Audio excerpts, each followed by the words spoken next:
আমাদের প্রাণপ্রিয় রাসূল সাল্লাল্লাহু আলাইহি ওয়াসাল্লাম ছিলেন একেবারেই এতিম। এতিম ছিলেন বলেই তিনি বুঝতেন এতিম ও অসহায়দের মনের কষ্ট, জীবনের কষ্ট, কাজের কষ্ট। তাদের সকল কষ্টই তিনি অনুভব করতেন একান্ত হৃদয় দিয়ে। ফলে তাদের যেসব কষ্টের তুষার দূর করার জন্য রাসূল সাল্লাল্লাহু আলাইহি ওয়াসাল্লাম সকল সময়ই থাকতেন ব্যাকুল। তাদের প্রতি ছিল তার বিশাল হৃদয়, আকাশের মতো।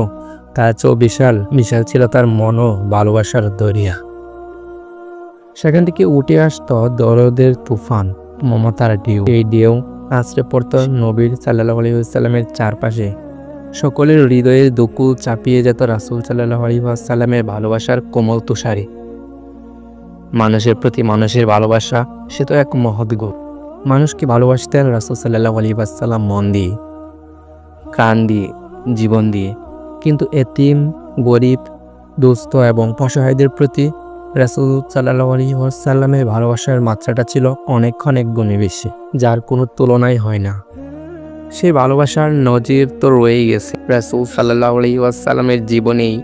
তার জীবন ইতিহাস যেমন শিক্ষণীয় তেমনই পালনীয়। ঈদ মানে তো খুশি, খুশি আর খুশি, আনন্দের ঢল। সবার জন্যই চাই ঈদের আনন্দ, সমান খুশি। কিন্তু চাইলেই কি সব হয়? কিছু ব্যতিক্রম তো থেকেই যায়। যেমন রাসূল সাল্লাল্লাহু আলাইহি ওয়াসাল্লাম এক সময় এক ঈদের নামাজ শেষে ঘরে ফিরছেন দয়ানবী হযরত মুহাম্মদ সাল্লাল্লাহু আলাইহি ওয়াসাল্লাম।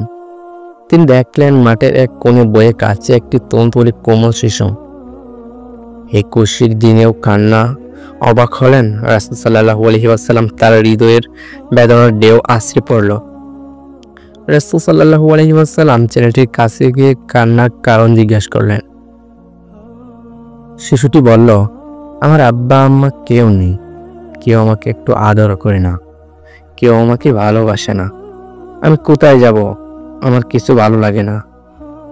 এই তিন নবী রহমাতুল্লিল আলামিন তখন ছেলেটির কথা শুনে গুমরে কেঁদে উঠলেন।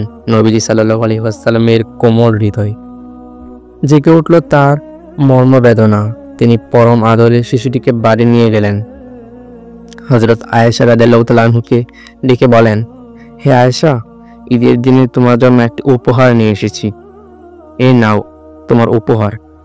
তখন আয়েশা ছেলেটিকে পেয়ে দারুণ খুশি হয়ে হযরত আয়েশা রাদিয়াল্লাহু তাআলা আনহা দেরি না করে মুহূর্তেই তাকে গোসল করে জামা কাপড় পরিয়ে দিলেন। তারপর তাকে পেট ভরে খেতে দিলেন। রাসূল সাল্লাল্লাহু আলাইহি ওয়াসাল্লাম ছেলেটিকে বললেন, আজ থেকে আমরাই তোমার পিতামাতা, আমরাই তোমার অভিভাবক। কি খুশি তো? তখন রাসূল সাল্লাল্লাহু আলাইহি ওয়াসাল্লামের কথা শুনে ছেলেটির চোখ মুখে বয়ে গেল আনন্দের বন্যা।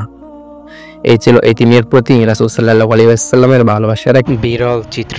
রাসূল সাল্লাল্লাহু আলাইহি ওয়াসাল্লাম শুধু এতিমদের প্রতি যে এমন সদয় ছিলেন, সহকর্মী ছিলেন তাই নয়, তিনি তার অধীনস্থদের প্রতিও ছিলেন সদা সজাগ ও দরদী।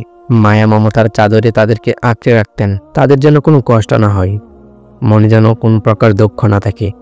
দয়ানবী সেদিকে খেয়াল রাখতেন অনবরত।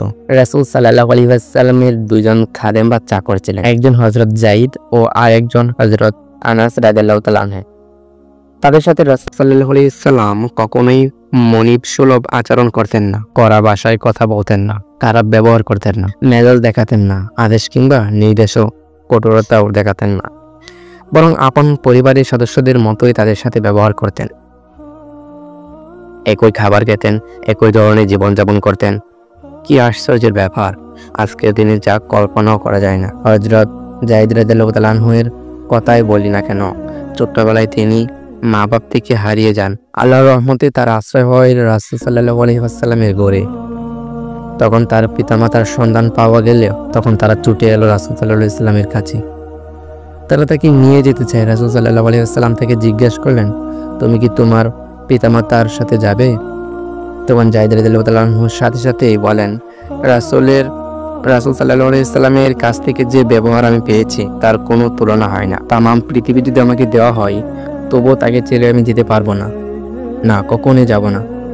হযরত আনাস রাদিয়াল্লাহু তাআলা আনহু ছিলেন 8 বছর বয়সে রাসূল সাল্লাল্লাহু আলাইহি ওয়াসাল্লামের খেদমতে এসেছিলেন। দীর্ঘ 10 বছর পর্যন্ত রাসূল সাল্লাল্লাহু আলাইহি ওয়াসাল্লামের খেদমত করেছিলেন। সেই হযরত আনাস রাদিয়াল্লাহু তাআলা আনহু বলেন, দীর্ঘ 10 বছর রাসূল সাল্লাল্লাহু আলাইহি ওয়াসাল্লামের খেদমত করেছি। কিন্তু এই 10 বছরের মধ্যে কোনো একদিনও রাসূল সাল্লাল্লাহু আলাইহি ওয়াসাল্লাম আমাকে একটি কথাও ধমক দিয়ে বলেননি। এমনই ছিল রাসূল সাল্লাল্লাহু আলাইহি ওয়াসাল্লামের আচার ব্যবহার, এমনই ছিল তাদের প্রতি তার হৃদয়ের ভালোবাসা, এমনই ছিল তার উদারতা, ছিল দয়া ও মমতার অসীম সাগর।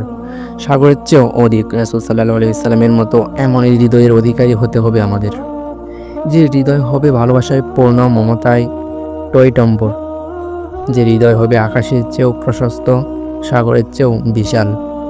এমনই হৃদয় তৈরির জন্য প্রয়োজন রাসূল সাল্লাল্লাহু আলাইহি ওয়াসাল্লামের শিক্ষা গ্রহণ ও সৎ সাহস। এজন্যই আমাদের রাসূল সাল্লাল্লাহু আলাইহি ওয়াসাল্লামের আদর্শ অনুসরণ করতে হবে, তার পথে চলতে হবে, তার শিক্ষাই গ্রহণ করতে হবে। তাহলেই কেবল সুন্দর, সার্থক ও সফল হবে আমাদের জীবন। আসুন আমরা রাসূল সাল্লাল্লাহু আলাইহি ওয়াসাল্লামকে ভালোবাসি, তার শিক্ষা গ্রহণ করি, তার আদর্শ অনুসরণ করি, তারই দেখানো আলোচনা জলমৌলিক পথে সর্বদা চলি। প্রিয় দর্শক, আজকের ভিডিওটি এই পর্যন্তই। আশা করি আপনারা সবাই ভালো আছেন। আমাদের চ্যানেলটি নতুন, চ্যানেলটি সাবস্ক্রাইব করবেন এবং ভিডিওটিতে একটি লাইক দিয়ে দেবেন। ভালো থাকবেন, যে ভালোর শেষ নেই। আপনার সুখে থাকবেন, যে সুখের সীমা নেই। এই অনন্ত শান্তি চিরন্তন প্রত্যাশায় আজকের মতো এখানে বিদায় নিচ্ছি। আসসালামু আলাইকুম।